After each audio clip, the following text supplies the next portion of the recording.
Nanone ni Key Property Rwanda nk'ibisanzwe njyewe nitwa Kesi, turi i Kanombe aho dufite inzu nziza nini yisanzuye rwose, ku rwanjye ruhande nayikunze, nawe ndibaza uri buyikunde.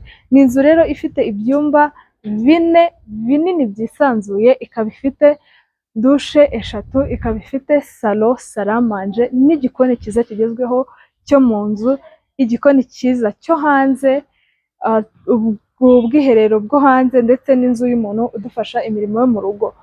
Rero ifite parikingi nziza nini ishobora kujyamo imodoka eshatu, ubwoko ubwo aribwo bwose bw'imodoka waba ufite. Ikindi kirenzeho, iyi nzu iri neza ku muhanda, kuri kaburimbo, umuhanda munini. Rero uvuye hano kandi turi kugira ngo ugere ku bitaro byatwara iminota 3 gusa, ndetse no kugera ku kibuga cy'indege bigatwara iminota 6 yonyine.